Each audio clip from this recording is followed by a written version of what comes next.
When last we left things, Mercy dreamed of a fire that refused to stay in the past.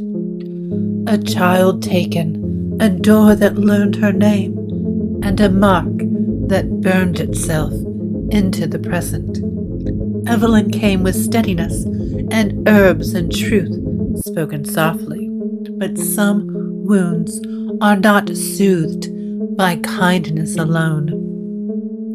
Across the quarter, fox signs multiplied, coins changed hands, masks resurfaced, and at the Krewe of the Morningstar, something began to rearrange itself, quietly, deliberately.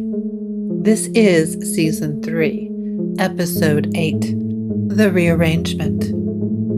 Midday, the hand and the coin. The French Quarter hummed at noon, brass on royal, pushing through heat, tourists keeling like labels, praline sugar sweetening the air. Low-grade magic minded its manners, keeping the lights steady until night came to collect. Renard drifted through the crowd with his collar up, all dark curls and that sly, fox-born grin, graceful in a way that looked accidental, but never was.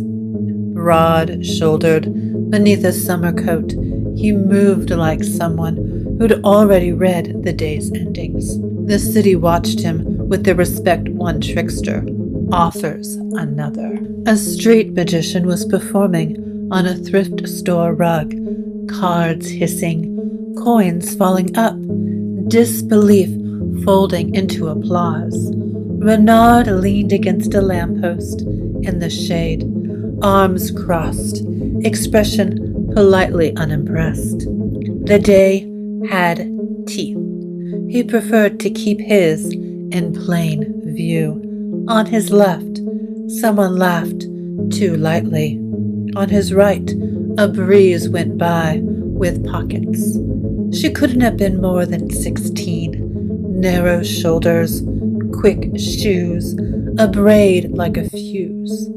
The kind of girl New Orleans invents when it wants to apologize for something. Her eyes moved like card shuffles, counting seams, exits, attention spans. She brushed past him as if it were inevitable. He felt the touch, of course. That's what no one tells you about good thieves.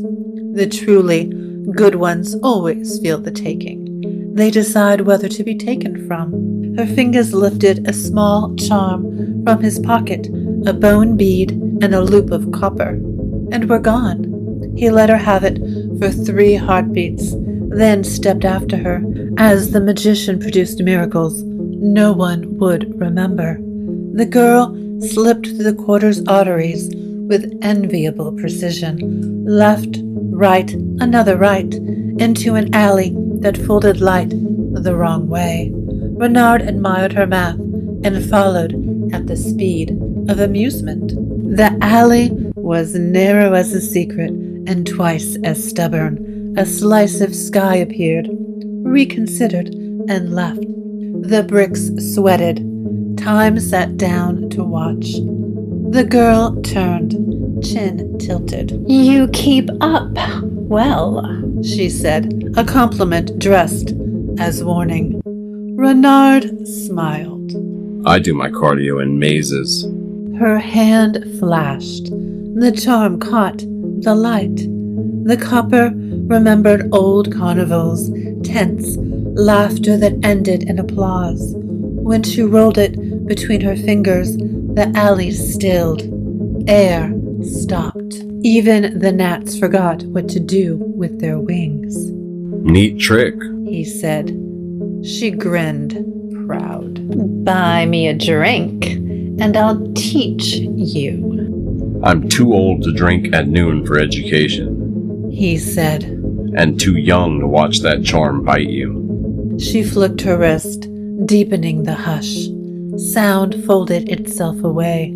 She stepped toward him in a world that refused to breathe. Renard moved anyway. Growing up in a carnival teaches you to walk through the seconds between applause, to find the hinge in locked time. He reached out, gentle as slight, and reclaimed the charm before she realized it was leaving. The air trembled, ready to move again. Her eyes widened. Pride almost caught her. Almost. Lesson 1. Renard said. You can stop the room, but not the people who built it. She recovered fast. Keep it. I was just testing you. I'll keep it, but I'll trade you. He opened his hand. A coin gleamed there, the magician's, though it hadn't been in his pocket before. Scratched into its surface was a fox, quick and sharp as instinct. The girl frowned. I didn't. Neither did he. Renard said. Your hands are good. Your luck's the problem. Luck's for tourists. It's for anyone who lives long enough to deserve it. She laughed, half challenge, half charm. You're going to father me all the way home? Not my style, he said. But tell your teacher this. Freezing an alley wakes it. They remember. Her eyes flickered. Who says I have a teacher? Your braid. He said. Too neat. Your shoes. Too fast. You're learning from people who care about you. That makes you dangerous. You'll risk more. She folded her arms. You always talk like scripture left in the rain. Only on weekdays. He tilted his head. Promise me something. What? When the door behind the stage looks like a sky, don't open it. It's never a sky. Just a higher fall. She tried to file the sentence somewhere logical and failed. The stillness began to melt. The gnat returned to duty. The radio resumed its argument with Jazz. She studied him, lips crooked. You talk like a fortune cookie that flunked out of school. Tell me something back. Renard said. Payment for what I didn't let you steal. She weighed him, then nodded toward a darker turn in the alley. Don't go that way. It's shorter than it looks. You'll lose an hour and find a sermon. Fair, he said. And you? I was never here, she said, which is a way of saying thank you when you're 16 and mean to live forever.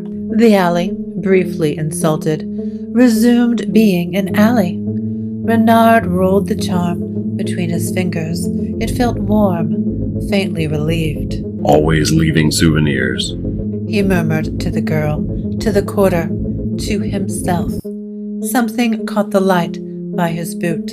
A small carnival mask, cracked clean across the cheek. Rust red and coal-back paint clung to the surface, shaped into fox eyes. He crouched, fingertips brushing sawdust and a scent like storms, pretending to be kind. Who lost you? He asked it. In this city, talking to objects was civic duty. The mask didn't answer, but it warmed in his hand. Recognition designed as courtesy. Beneath the crack, faint gold paint spelled in R, not his. Raven, whispered the part of him that still dreamed in calliope tones.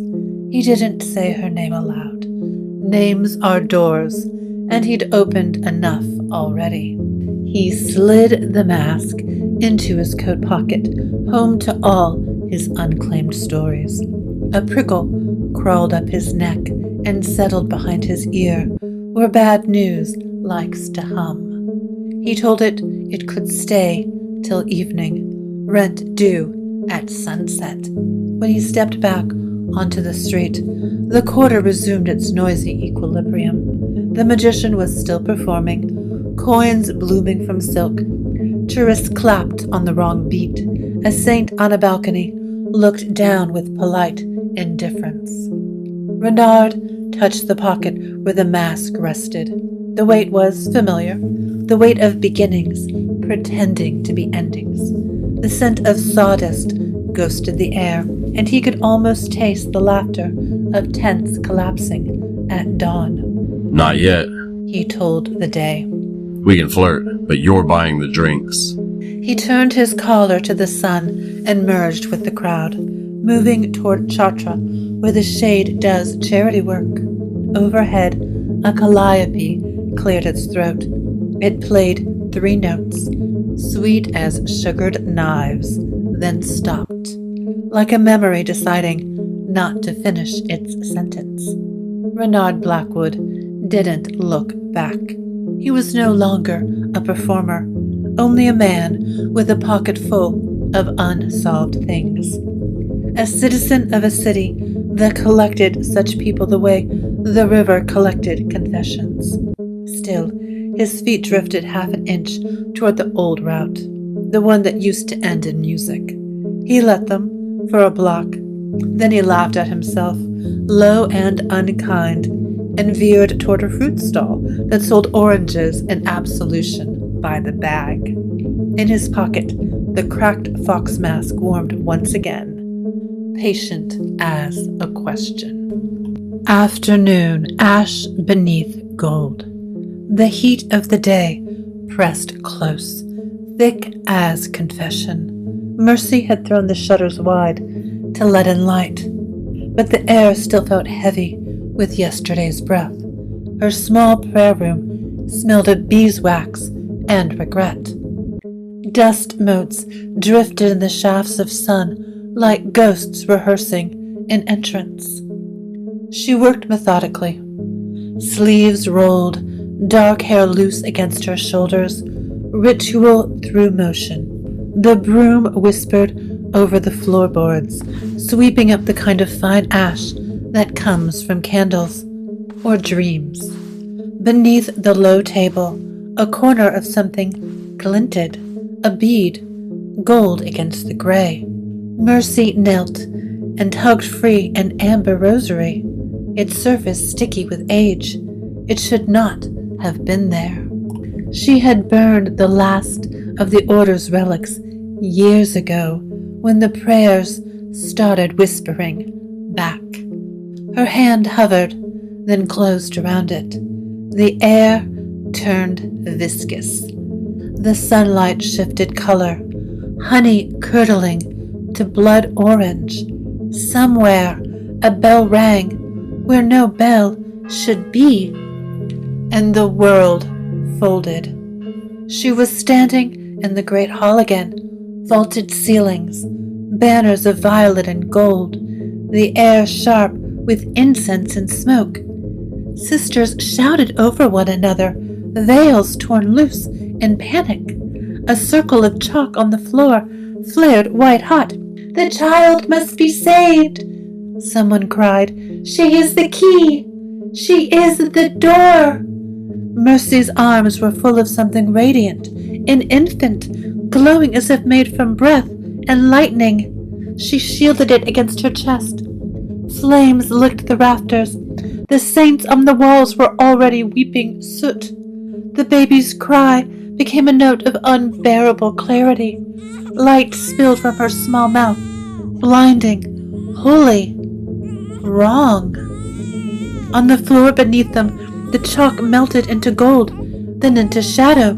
The spiral formed, root and wing, the same mark she had seen once on a locket she pretended not to recognize. Mercy tried to call out, but her throat was full of ash. The hall fell away. The sound of fire folded into silence. She woke on the floorboards of her cottage, cheek pressed to the cold wood. Her palms stung. The broom lay where she dropped it, and beside her, the rosary. Beads cracked, leaking a faint light that died even as she watched. She sat up slowly. Her body ached as if she'd carried something far too heavy across a great distance. The spiral was burned into the floor where her hand had fallen, precise, deliberate. Still, faintly smoking. Mercy traced it with one shaking finger. "Oh, my girl," she whispered, her voice small and breaking. "They didn't save you at all, did they?" Outside, thunder rolled without clouds. The air thickened, tasting of iron and river water. A crow landed on the windowsill, feathers oil black, and eyes too knowing for comfort. It tilted its head, studying her as if recognizing a fellow survivor. When it spoke, the voice was rough and low, the scrape of memory across bone. "Not yet," it said. Mercy's breath caught. She almost laughed. "That's what they told me last time." The crow blinked once, unblinking the next. Then it was gone, leaving a single dark feather and a silence that knew her name.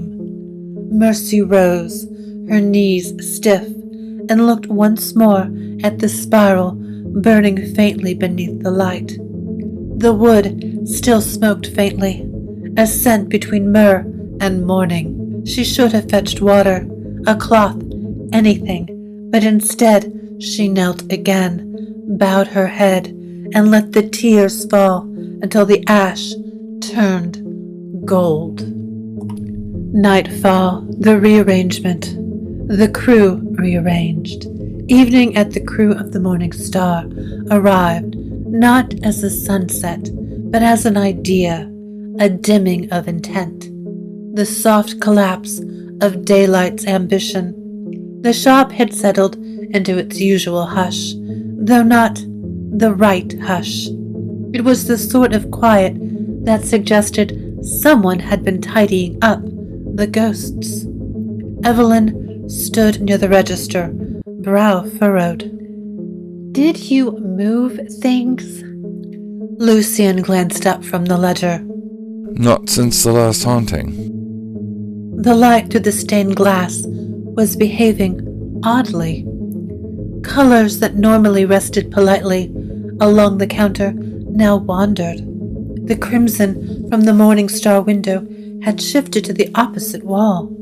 The gold halo that crowned the tea tins was now a wan green. The mirror by the door, usually angled toward the entry, faced the window, catching the street like it meant to keep an eye on something that refused to stay outside. I swear, Evelyn said. That shelf wasn't there this morning. Lucian looked. The shelf had indeed migrated half a foot to the left, as if embarrassed to be noticed. Perhaps the shop is stretching its legs, he offered. She gave him a look that could have withered sunlight. It smells like roses and sulfur. Someone's courting chaos, he said and closed the ledger. The clock on the wall ticked with exaggerated innocence. Beneath it, the air shivered, the faintest ripple moving through the room, passing over polished wood and brass like a sigh through silk. Every reflection in the Krewe tilted, just slightly, toward the mirror by the window. Lucian felt it in his ribs first, like a held note. Evelyn felt it as pressure behind her eyes, a premonition dressed as perfume. Oh, no, she said quietly. Not him. Before Lucian could ask, the mirror blinked. The glass flexed like a curtain in a draft, and then the draft stepped through. Lucifer arrives. Lucian Morningstar emerged as if the mirror were spun sugar, and he'd simply chosen to stop pretending it was solid. He looked immaculate, of course. Black suit cut to Sin's exact measurements, hair a steady and celestial vanity. But his smile was nervous, as if he'd dressed for judgment and arrived early. Don't panic, he said, dusting off a cuff that didn't need it. I'm trying domestic virtue. Evelyn arched a brow. That phrase should come with a hazard label. Most of mine do. He murmured, eyes drifting toward the backroom door. I've been reorganizing. Lucian folded his arms. So, that's what this is. Lucifer offered a sheepish grin. Call it intervention by way of feng shui. I thought perhaps the energies could be, what's the human phrase, less doomed. The last time you tried to lighten the mood, you redecorated heaven. Lucian said. Yes, well, Lucifer replied. that particular client was ungrateful. Evelyn sighed, exasperation and hostility, braided neatly together. You can't just rearrange our lives like curios on a shelf. He smiled, too soft, too old. Oh, my dear, that's all any of us ever do. The rearranging. Lucifer made a circuit of the room, like an interior decorator possessed by nostalgia. He adjusted candlesticks, angled mirrors, swapped two vases that looked indistinguishable to anyone but him. Every creation needs symmetry, He said almost to himself. even penance. Lucian leaned against the counter, watching. You think atonement is a parlor trick? I think Lucifer said. that beauty is order seen through forgiveness. I'm merely giving your chaos better lighting. Evelyn followed his movements with the weary precision of someone tracking a clever cat around a glass cabinet. You don't rearrange penance. You endure it. He paused, smile thinning. Ah, endurance. His tone softened, betraying a ghost of exhaustion. That was never my gift. Lucian almost pitied him. Almost. You should start with humility. I hear it does wonders for the decor. Lucifer chuckled, half-hearted. My dear Lucian, humility and I had a brief engagement. We parted over creative differences. Evelyn crossed her arms. And yet, here you are, meddling again. Helping. He corrected. Gently. You broke into a holy relic shop through a mirror. Evelyn pointed out. Well, Lucifer said. I've always found doors presumptuous.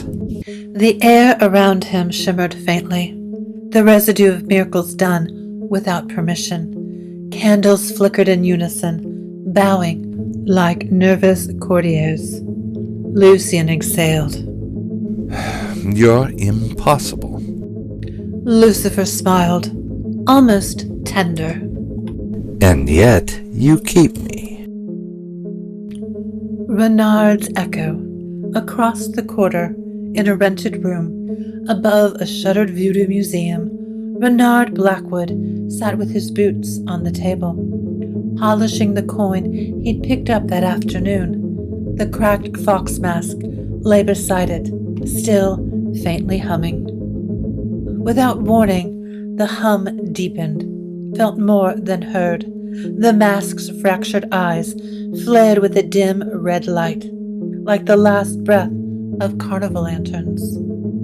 Renard froze. Not tonight. He muttered. I'm off the clock. But then he heard it. His sister Raven's laughter, distant and unmistakable, like someone tapping on a memory from the inside. He's meddling again. She whispered through the hum. Try not to enjoy it. The light faded. The air stilled. Renard stared at the mask for a long time. I never do. He said, and both of them knew that was a lie. Lucifer and the angel egg. Lucifer drifted toward the back room, drawn by the faint hum that vibrated through the floorboards. The scent of salt and starlight bled through the threshold. Evelyn stepped in front of him before he could touch the door. No. He stopped, polite as a cat on the wrong side of a rule. You always were inconveniently vigilant. And you, She said. were always the reason vigilance was invented. Lucian lingered in the doorway, hand on the frame, ready to intervene or pray, whichever seemed more likely to work. Lucifer's gaze softened as it flicked toward the silk-draped pedestal. It's awake. It's resting. Evelyn corrected, her voice cool but trembling with something deeper. Don't wake what you don't understand. Oh, I understand perfectly. He said. Continuity, my dear. The universe despises loose ends. You don't tie them. She said, stepping closer. You strangle with them. He laughed softly, but there was no conviction in it. You wound me. That's usually your department. For a moment, something like guilt passed behind his eyes, small, human, and therefore unbearable. He reached toward the veil without touching it, fingers hovering in reverence or hunger. Do you ever wonder He asked. what becomes of what we destroy? Evelyn's reply was almost a whisper. Every day. Lucian cleared his throat, unwilling to be the third ghost at the seance. If this is a confession, could we skip to the part where you repent without redecorating reality? Lucifer smiled faintly. You really do love her, don't you? Lucian looked at Evelyn. In the same way the tide loves the moon, hopelessly, predictably, and without choice. Poetic. Lucifer said. You're improving. Get out. Evelyn said quietly. He turned to her, and for once, the wit failed him. I came to help. I know. She stepped closer, and the light from the egg turned her hair to molten gold. And that's what frightens me the most. Lucifer's eyes flickered toward the angel egg one last time. You always were a mother. He said, in old reflex, thoughtless, cruel by accident. Evelyn didn't flinch. Someone has to be. The light from the egg pulsed then, gentle and even, like a heartbeat, teaching the room how to breathe again. Lucifer stepped back, the weight of failure fitting him too comfortably. Then I suppose my work here is done. Evelyn's voice softened just slightly. You mean you're rearranging? He smiled thinly. No, my pretending. He turned toward the mirror. The glass rippled, offering him passage. For a heartbeat, he looked back at Lucian, at Evelyn, at the quiet hum of what he'd nearly ruined and nearly redeemed. I am trying. He said. I know, Evelyn replied. so was I. And then he was gone. The air fell still. The scent of roses lingered, bruised but beautiful. Evelyn crossed to the egg, resting her palm against the silk veil. It pulsed once beneath her touch, gold softening to white. She whispered, He means well. The light warmed under her fingers. And that, She finished. is what makes him dangerous. Before sleep, Renard set the fox mask on his table. It gave a low, trembling hum, like the sound of a train changing its mind. At the Krewe, the angel egg pulsed once, slow and deliberate, as if dreaming back. Lucien sat by the window, sketching the fountain again. When he blinked, a new mark had appeared, wings rising from the water's curve. He touched the charcoal lightly, as though afraid to smudge revelation. We're not finished, are we? He whispered. The night didn't answer, but in every mirror, every window pane, the reflections of the crew shifted once more, subtle, uncertain, and almost kind. The rearrangement was complete. For now. Mercy's resolve. The cottage was quiet. Too quiet. The kind of silence that waits to see what you'll do with it. The spiral on the floor still glimmered faintly, embers beneath varnish, pulsing now and then like a heartbeat that had not entirely given up. She sat beside it in her nightdress, fingers tracing the edge where char met grain. It felt warm, as if the vision had never truly left. On the windowsill, the crow had returned. It said nothing, only tilted its head toward her, as if waiting for instructions. Well, She said, rubbing sleep from her eyes. if you're expecting a sermon, you've missed the golden age of my piety. The bird blinked once. The gesture was approval, or maybe punctuation. Mercy pushed herself to her feet. Her knees ached in the honest way of old devotion. Around her, the cottage looked newly smaller, every wall suddenly aware of being a boundary.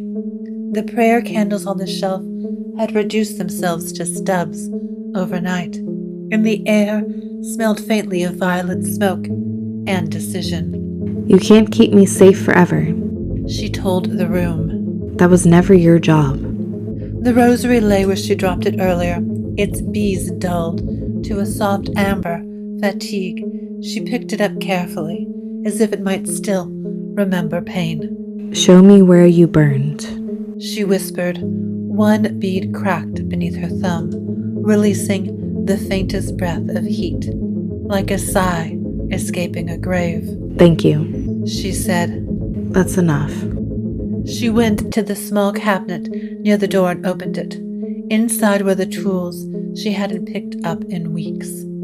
Salt-wrapped in violet silk, a vial of river water that had once run through holy ground, a knife that refused to rust, no matter how much you neglected it. She laid them out, one by one, the way a seamstress lays out patterns for a garment she's made too many times to need measuring. For years, she'd lived as an aftermath, patching leaks, smothering embers, apologizing to ghosts. But now the world was moving again, and she could feel its breath on her neck. The angel egg in the crew would not sleep forever. The sigil burned into her floor was the same as the one on Lucien's locket, and the same shape that had glowed beneath her child's crib the night everything fell apart. Lenore. She said the name aloud, soft but steady, and the air shivered as if remembering the syllables. The crow ruffled its feathers, a whisper of motion that sounded like agreement. Mercy found her cloak, black wool, edges frayed, and smoothed it over a chair. The fabric carried the faint scent of lavender and rainwater from a world that had once believed in her innocence. I will not wait for another vision. She said. I will make one. She took the salt, the river water, the knife. She tucked the rosary into her sleeve. The cottage creaked softly, objecting to her actions the way old houses always do, possessive, loyal, afraid. She adjusted her tools again on the table. The spiral on the floor pulsed once more, gold pushing through the blackened wood, a heartbeat answering hers. All right. She said to her sanctuary. Let's find out who's still holding your name. The crow leapt from the windowsill and disappeared into the dark. Some memories want witnesses, some want restitution, and some are content to wait until the world is positioned just right. The crew has been altered. Mercy has chosen not to look away. Renard carries things that hum in the dark, and somewhere beneath silk and salt, something listens. We'll continue next time.